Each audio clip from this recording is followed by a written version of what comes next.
Reuben അമോമറിന് കീഴിലുള്ള ആദ്യ മത്സരത്തിൽ മാഞ്ചസ്റ്റർ യുണൈറ്റഡിനെ നിരാശപ്പെടുത്തുന്ന സമനില വന്നിരിക്കുകയാണ്. പോയിന്റ് പട്ടികയിൽ അവസാന സ്ഥാനത്തിലുള്ള ഈപ്സ്വിച്ച് ടൗൺ ആണ് മാഞ്ചസ്റ്റർ യുണൈറ്റഡിനെ സമനിലയിൽ കുരുക്കിയത്.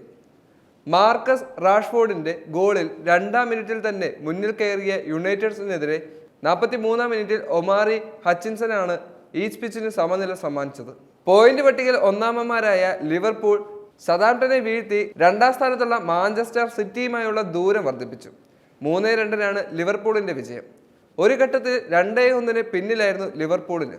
സൂപ്പർ താരം മുഹമ്മദ് സലായുടെ ഇരട്ട ഗോളാണ് ആവേശ ജയം സമ്മാനിച്ചത്. 65-83 മിനിറ്റുകളിലാണ് സാല ലക്ഷ്യം കണ്ടത്. ഇതിൽ 2-ാം ഗോൾ പെനാൽറ്റി നിന്നായിരുന്നു. ലിവർപൂളിന്റെ ആദ്യ ഗോൾ 30-ാം മിനിറ്റിൽ ഡൊമിനിക് സെബോസ്ലായി നേടി. സതാംപ്ടൺ ഗോളുകൾ ആംസ്ട്രോങ്, മെത്തേയൂസ് ഫെർണാണ്ടസ് എന്നിവർ നേടി. വിജയത്തോടെ 12 കളികളിൽ നിന്നും 10 ജയവും ഒരു സമനിലയും സഹിതം 31 പോയിന്റുമായാണ് ലിവർപൂൾ 1-ാം സ്ഥാനം തുടരുന്നത്.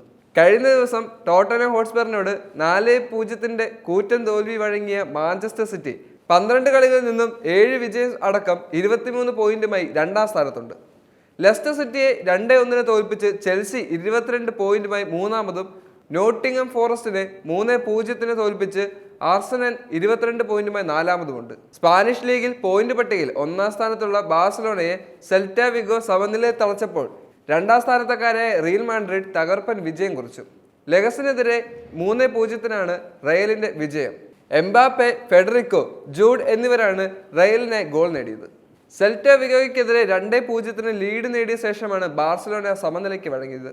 15-ാം മിനിറ്റിൽ റാഫീന, 61-ാം മിനിറ്റിൽ റോബർട്ടോ എന്നിവർ നേടിയ ഗോളുകളാണ് ബാഴ്സലോണയ്ക്ക് ലീഡ് സമ്മാനിച്ചത്. വിജയമർപ്പിച്ച് കളിച്ച ബാഴ്സയെ അവസാന 10 മിനിറ്റിൽ നേടിയ ഇരട്ട ഗോളിലാണ് സെൽറ്റ വിഗോ തളച്ചത്. തോറ്റെങ്കിലും 14 കളികളിൽ നിന്നും 11 ജയവും ഒരു സമനിലയും സഹിതം 34 പോയിന്റുമായി ബാഴ്സലോണയാണ് ഇപ്പോഴും മുന്നിൽ. ഒരു മത്സരം കുറച്ച് കളിച്ച റയൽ മാഡ്രിഡ് 9 ജയവും ഒരു സമനിലയും സഹിതം 30-ാം പോയിന്റുമായി 2-ാം സ്ഥാനത്തുമുണ്ട്.